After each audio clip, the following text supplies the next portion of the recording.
kaning waterways ang gi-describe nimo ba from end to end asa sila molusot unsa nga dagata and all of that.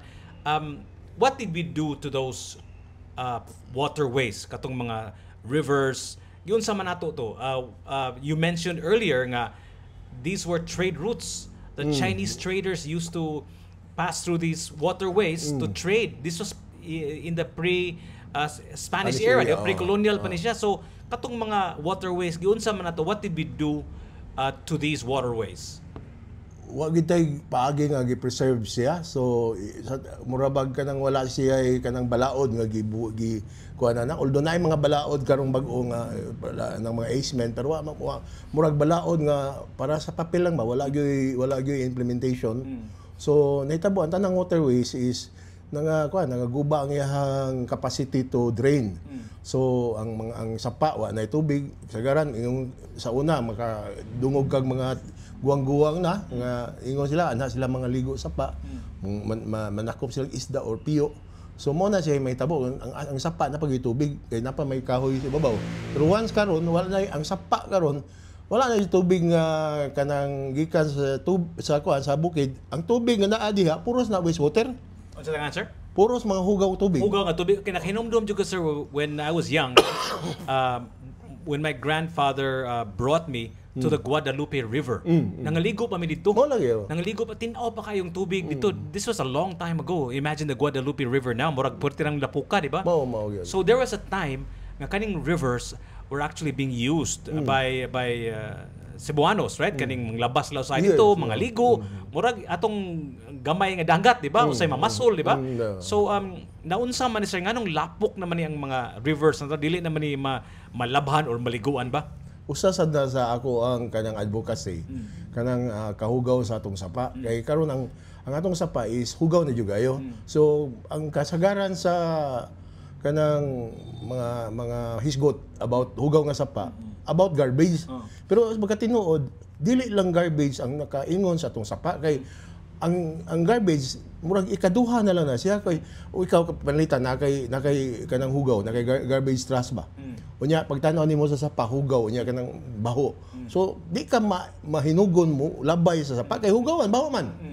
Unsa may kabaho ana ang wastewater nga naa diha nga iyang ipagas. So naa nay balaod supposed to be Clean Water Act pero wag na implementation karon gamay kay implementation. When you say wastewater, what do you mean sir? Asa man nagikaning wastewater? Kitang tanan na generate ang wastewater kanang naa sa atong septic tank adto na sapa. Oh my God, really? So kanang tanan natong mga hugaw nga naa sa atong gigamit mahimo na siyang wastewater gilaba, gikaligo, gimantika, anything nga atong gikuan gigamit nga tubig nya nahugawan wastewater na siya. Adto nang sapa na tanan. So ang sapa gadawat sa kahugaw.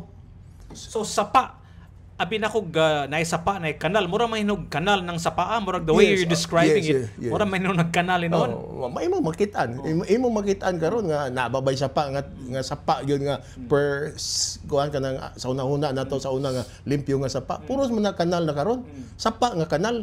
So nitabo is wala na respetar ang mga tao sa sapa. So although ako advocacy gid nako in fact na ako advocacy na syagit sa sapa kay imong pasabot imong kung tao pa ka ng sapa makasulti pa ng sapa unsa kay isulti sa sapa karon nato ingon siya hugaw na kay ko tabang ako ninyo ana ba sumo na akong advocacy nga unta naay daghang mga tao nga mo tan-aw sa sapa nga dili lang nga garbage itong tan-aw kay ang garbage secondary naman na siya or do naa sa siya problema iya ha pero ang kahugaw sa sapa ang primary source anang sapa is ang atong wastewater hugaw. So aside from kaning throwing our wastewater sa sapa sa waterways of sa rivers og Cebu unsa pa may gibuhat ato sa atong mga kasapaan sir sa Cebu? Ang gibuhat agad is kanang desilting na mga budget nga diesel sila nya pag humalagi kanang desilting is a very band-aid approach temporary ra gyud kana siya nga kanang pagsulbad ba para lang na siya maybe usa ka buwan pagkahuman mo level up na sa dang self so useless kay pila million 15 million 10 million 40 million gasto pag habwa ng sapa pagkahuman eventually inig usa ka baho label na pud ang sapa. So kada baha musaka ang iyahang self, musaka iyahang So level. what I meant, sir, is that sukad sa atong pre-colonial era nga gihimo pa nag-trade routes sa mga Chinese traders during the Spanish era and so on and so forth. Giunsa man ato atong mga kasapaan diri sa Cebu giunsa man ato, what did we do to the waterways of Cebu? Actually, sa unang panahon, murag wala lang gid tay magwana kay nagamit siya. Pagkamon wala tay gihimo nga depensa. Wala tay gibuhat nga kanang atong giprotektaan ang sapa kay gamay pa man sa mga tao ato sa una.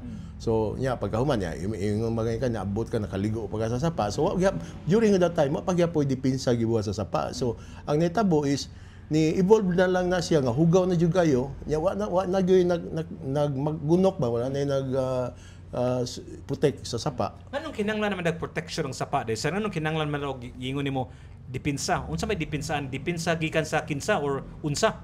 Kita pag hugaw na to, depensa sa atong paghugaw. Kaya ang sapa is ang gamit yun sa sapa is mo supply na siya tubig. So for example, mudagan ang tubig, mudaligdig ang tubig kasi taas padung sa ubos. So sa iyang pagdagan nga padung sa ubos, nagsige na siya og gitawag og recharge og aquifer. Gitawag ana recharge aquifer. Pasabot ana iyahang gipang butangan og tubig ang mga tangkis tubig nga kilid sa yuta. Mobitan nang butang kag pump o pipe sa una, makakuha kag tubig. Kaya may mga tangkis. Potable water. Yes, o sa una mga potable water na kanang kilid sa sapa. So, ang sapa, ang purpose sa sapa is mo recharge siya sa aquifer. Kanang aquifer mo na water tank nga naa natural water tank nga naa sa yuta. So mo na i-recharge niya mo na atong kuhaon sa tubig para atong gamiton. Pero karon wa na tay magkuha kay wa na hugaw naman kayo ang recharge ganto hugaw naman. So unsa pa may makuha na to? So nag-ingon sila, sir, nga aside from producing potable water, people are blaming manggod sa mga sapa nganong na mga baha. Unsa man can you elaborate, sir? Unsa man ang baka relationship between the sapa, the rivers, the waterways of Cebu and the baha? Give us like a general perspective. Unsa may relation sa baha ug sa sapa? Is there a connection? Ang kahugaw sa sapa og sa iyahang flooding, no? Ang relationship. Dili kay na siya direct ang iyang relationship kay ang sapa is naman na siya gitawag kuha siya mo kanang makankan gani makankan mga inig ka nang naimo baha mukankan siya kasi mukankan, sir. makuha ang side ba mo ma-erode ma-erode siya ang yuta sa wall so mo na gikahadlukan sa mga tao nga kung mukankan mulapad so naibalay nga in fact the same house the same grandpa that I was talking about lived in a house beside the Guadalupe River. Nya katong balay wala na turon kay nahurot na gid ang yuta. In fact, that lot doesn't exist and the house doesn't exist anymore because of the river of Guadalupe. Murag that's nature's course, right? Yes, may road gid na siya. Wag gid mahimo ana. Yes, na gid na siya erosion. Mao na ang sulbad unta ana supposed to be is imong buta mananumog kahoy ana ba pero nahitabo naagi ng kankan o kanang erosion naagi na sa erosion so mo na ang protektaan nimo ang nahitabo is ang uban ibutangan og mga bato para dili siya mo-erode so mo na siya mga kanang sana mga wall mga flood wall pero karon ang flood wall nga karen nga gibambuhat di naman na mao sayop naman na kanang murag negosyo na lang ba nga ang flood wall supposed to be mupilit na sa wall sa sapa para dili makuan mo erode dili mo erode nya dili sa siya ka kuan dili depensa siya sa kanang iyahang kuan kanang kilid so ang nitabo ron is dili wa na siya ni encroach na siya sa tungas sa sapa unya gikuha na ang iyahang capacity sa sapa nga mo kuan ba mo absorb og tubig ba nawala na siya ang nigamay ang iyahang water kay mo absorb ng tubig ang sapa so nigamay ang iyahang capacity ang iyahang holding capacity pod sa sapa nga mo dawat tubig. You know, stated in the news newspapers and all over social media, ang nakakos kuno atong grabe kaayong pagbaha sa Villa del Rio is a river. Butuanon River. Butuanon River. Yes. Can you please explain to us, sir, in layman's terms lang, sir ba? Oo. Giunsa man ngano ang Butuanon River nakakos man sa baha sa Villa del Rio nga grabe kayo ang mga mga auto nagtumbling-tumbling na niya mga balay second floor abot ang lunop. Can you give us in layman's terms ng sabi na unsang pag-unsa sir? Ang nahitabuan na ang sapa sa Butuanon River, dako kay ng project niya nga sa kanang iyahang gitawag og flood control project. So niabot na sa ibabaw sa Cebu City kay duha man ang kanang Butuanon River part ana Cebu City or dako gyud nga tubig gikan sa Cebu City nya munaog na ngadto sa Mandawi so padong sumapad. So kana dihang sa kuan lain klase ang iyahang kanang flood control kay ang sa Mandawi nga flood control I think sa congressman siguro na ang karisan sa Pikas sa lain sa congressman sa ibabaw. So nana siya mga flood control. Ang naitabo is ang kanang sa Villa del Rio sa makita nato sa kanang iyahang mga pictures. Along the Butuanon River na siya iyahang flood wall nga kuan dipinsa sa Villa del Rio nga para madili masudlan og tubig gikan sa sapa sa Butuanon padung gikan sa gawas padung sud. So pero ang nahitabo is ni sumpay ng flood wall padung ibabaw padung ngadto sa Pulang Bato. So ang problema ang ibabaw nga flood wall kanang flood control nibigay. Pagbigay ana niya nga sa Pulang Bato. Dito dapit sa Pulang Bato na dagang mga pictures ana. Nga pagbigay ana niya nakaikyas ang tubig sa sapa. So pag ikyas niya ni baybay ni bakta siya o ni shortcut siya padung ngadto sa Villa del Rio. Motong ang ubang nagian nga mabalay nang anod di ba nanay nang anod nga mabalay di nang anod. So ang iyang ending is Villa del Rio. Pag abot sa Villa del Rio naaman tong katong kingong flood wall nga supposed to be mudipinsa sa sapa sa tubig sa sapa nga gikan sa gawas padung sud. Nitabo gikan man sud nabali man. Nabali gikan sa sud padung gawas. So wa ka gawas ang tubig. Mao na makita nimo sa picture nga naay wall ang tubig sa sapa ubos, ang tubig sa sud taas. Kay ang katong wall niya nahimog man tong dam, murag dam. So katong flood wall sa Pulang Bato.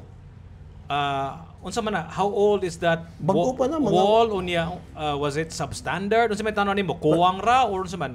Tan-aw na ko walay kabilya.